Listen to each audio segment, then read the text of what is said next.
Hello everyone, स्वागत है आप सबका आपके अपने यूट्यूब चैनल मैथ टॉपर्स अड्डा पर। इस वीडियो में हम त्रिघात वाले बहुपद का गुणनखंड करना सीखेंगे। इससे पिछले वीडियो में हमने दो घात वाले बहुपद के गुणनखंड करना सीखे थे, जिसका लिंक आपको डिस्क्रिप्शन में मिल जाएगा। त्रिघात का मतलब होता है तीन घात वाला बहुपद। यहाँ पे जो बहुपद हमने लिया है, सबसे पहले उस बहुपद को हम मान लेते हैं px के बराबर। बहुपद हमारा दे रखा है x³ -2x² -x और +2। तो इसके हमें करने हैं गुणनखंड। अब इसके गुणनखंड करने के लिए हमें हिट एंड ट्रायल मेथड का यूज करना पड़ेगा। अब हिट एंड ट्रायल मेथड क्या होता है, देखिए इस बहुपद में ये वाला जो पद है, अंतिम पद है 2 है, ये अचर पद बोलते हैं इसे, जिसके पास कोई भी चर ना हो। देखिए ये सारे पद हैं वो चर वाले पद हैं, क्योंकि इनके साथ x लगा हुआ है। ये अपना अचर पद है, तो इस अचर पद के हमें करने होंगे गुणनखंड। अब 2 के गुणनखंड क्या होंगे भाई? जो 2 के गुणनखंड होंगे वो सबसे पहले तो 1 होगा, ठीक है, और दूसरा होगा 2, ठीक है। तो इस 2 के गुणनखंड 1 है और 2। इसके माइनस वाले नंबर और लेने हैं, यानी कि -1 और -2 ये भी लेना है। जो भी आपने गुणनखंड किए उसके माइनस साइन वाले नंबर और लेने हैं। तो इस प्रकार यहाँ पे हमें 4 नंबर मिल गए। अब इन चारों नंबर को एक एक करके इस बहुपद में x की जगह रखना है। तो सबसे पहले हम क्या करेंगे, 1 को रखेंगे। तो हम क्या करेंगे, x बराबर 1 रखने पर, तो जहाँ जहाँ x है वहाँ पे आप 1 रख दीजिए बहुपद में। तो ये हो गया 1 और यहाँ 1 का हो जाएगा q, ठीक है। ये 2 गुणा 1 का हो जाएगा यहाँ स्क्वायर, माइनस x की जगह 1 और प्लस का ये 2। देखिए 1 का q करेंगे, 1 का यानी 3 बार गुणा करेंगे तो 1 आएगा, ये 1 हो गया। ये 2 ही रहेगा, क्योंकि 1 का स्क्वायर करेंगे तो 1 आएगा, 1 का गुणा में 2 में करेंगे तो 2 ही आएगा, ठीक है। ये वाला -1 और ये +2। तो देखिए यहाँ प्लस का 1 है, ये माइनस का 1 है, कैंसिल हो जाएगा। माइनस का 2 और प्लस का 2 ये भी कैंसिल हो जाएगा। तो जो P1 निकला हमारा बहुपद वो कितना निकला, 0। तो यहाँ से हमें क्या मिल गया कि जब हमने x बराबर 1 इस बहुपद में रखा तो बहुपद का मान कितना आया, बहुपद का मान 0 आया। तो जब कभी भी एक बहुपद में कोई संख्या हम रखते हैं और बहुपद का मान 0 हो जाता है, तो वो जो संख्या होती है उस बहुपद का शून्यक कहलाती है। तो यहाँ पे x बराबर 1 जब हमने रखा तो बहुपद का मान 0 आया, तो ये जो 1 है इस बहुपद का एक शून्यक है। तो अब देखिए हम यहाँ पे कुछ लिखेंगे, उसको आपको ध्यान से देखना है।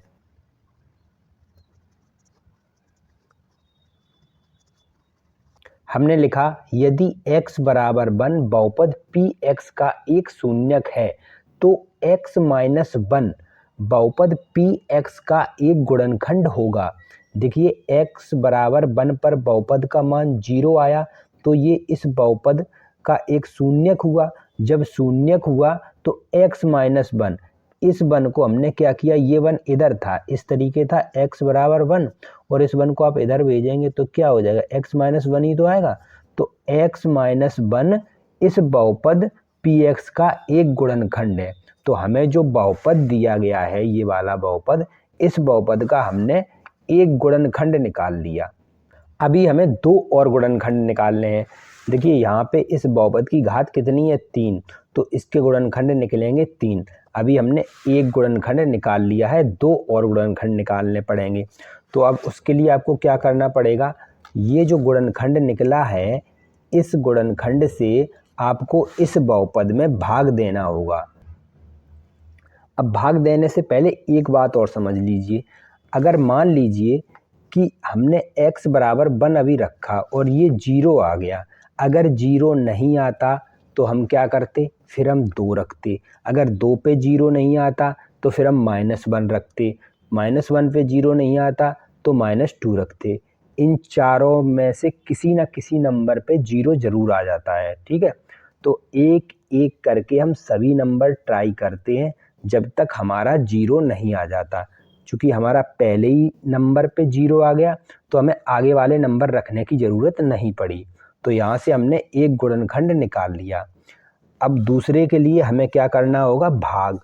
तो x माइनस 1 से हमें इस पूरे बहुपद में भाग देना है। बहुपद हमारा था x Q 2x² minus x और प्लस 2।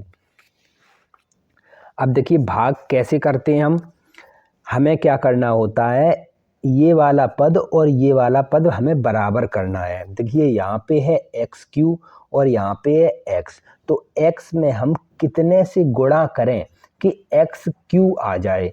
तो एक x में हम अगर x² से गुणा कर दें तो x³ हो जाएगा। x² से x में जब हम गुणा करेंगे तो क्या आएगा, x³ आएगा। और x² से 1 में गुणा करेंगे तो x² आएगा। माइनस है तो माइनस लगाएंगे और 1 में गुणा किया तो x² आ गया। अब क्या करते हैं भाग में, भाग देने के बाद क्या हम करते हैं, घटाते हैं तो हम घटा देते हैं। ये यहाँ पे माइनस हो जाएगा और ये प्लस हो जाएगा, चिन्ह बदल जाते हैं घटाने के हिसाब से। ठीक है, जब हम घटाते हैं तो नीचे वाले जो नंबर होते हैं उनके चिन्ह बदल जाते हैं। ये प्लस का था ये माइनस का हो गया और ये x² माइनस का था वो प्लस का हो गया। तो देखिए ये इससे कैंसिल हो गया। अब ये प्लस x² है, ये माइनस 2x² है। तो प्लस और माइनस माइनस होगा यानी घटाना पड़ेगा। तो 2x² में से x² जब घटाएंगे तो हमारे पास बचेगा माइनस का x²। उसके बाद ये जो बचे हैं माइनस x और 2 ऐसे ही लिख लेते हैं। अब उसके बाद हम क्या करेंगे, इस x को अब इसके बराबर करना है। कैसे करेंगे, तो यहाँ पे x है और यहाँ पे माइनस x² है। तो हमें गुणा करना पड़ेगा माइनस x का। जितने का हमें गुणा करना पड़ता है वही चीज़ हम यहाँ पे लिखते हैं। हमें माइनस x का गुणा करना है इन दोनों को बराबर करने के लिए, तो वो चीज़ यहाँ पे आ जाती है। तो माइनस x का जब हमने इसमें गुणा किया तो आएगा माइनस x² और माइनस x का माइनस 1 में गुणा करेंगे तो प्लस का x आ जाएगा। ठीक है, और हम फिर घटा देंगे तो ये चिन्ह बदल जाएंगे, यहाँ हो जाएगा प्लस, यहाँ हो जाएगा माइनस, ये कट जाएगा, ये माइनस का x, ये माइनस का x, तो ये हो जाएगा माइनस का 2x और ये प्लस का 2। अब इन दोनों को बराबर करना है। यहाँ पे x है, यहाँ माइनस 2x है, तो हमें केवल -2 से इसमें गुणा करना पड़ेगा और वो -2 आ जाएगा आपका यहाँ पे। तो -2 से जब हम x में गुणा करेंगे आएगा -2x और -2 से -1 में गुणा करेंगे तो प्लस का 2 हो जाएगा।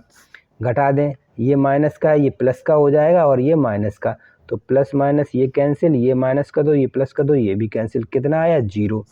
तो जो भागफल आया वो शेषफल आपका आया 0 और 0 तो आना ही था क्योंकि x - 1 इसका एक गुणनखंड है, इसलिए शेषफल तो हमेशा 0 ही आएगा। तो यहाँ से हमारा जो भागफल निकला x² - x - 2, इसको आपको कर देने हैं गुणनखंड। x² - x और -2 के करने हैं आपको गुणनखंड। तो कैसे करते हैं, दो घात वाले बहुपद का गुणनखंड, इस वाले और इस नंबर का करते हैं गुणा। तो 2 का गुणा x में करेंगे, वो x² में करेंगे तो 2x² आएगा। अब इस x को आपको कैसे लिखना है, तोड़ के लिखना है दो भागों में। देखिए कैसे लिखेंगे, इस x को हम लिख देंगे 2x और प्लस का x और -2। 2x में से x घटाएंगे तो माइनस का x ही तो बचेगा और गुणा करेंगे तो 2x² आएगा। और वही हमें करना था, हमें गुणा करने पर लाना था 2x² इन दोनों के गुणनफल के बराबर और जोड़ने पर वो घटाने पर हमें लाना था -x।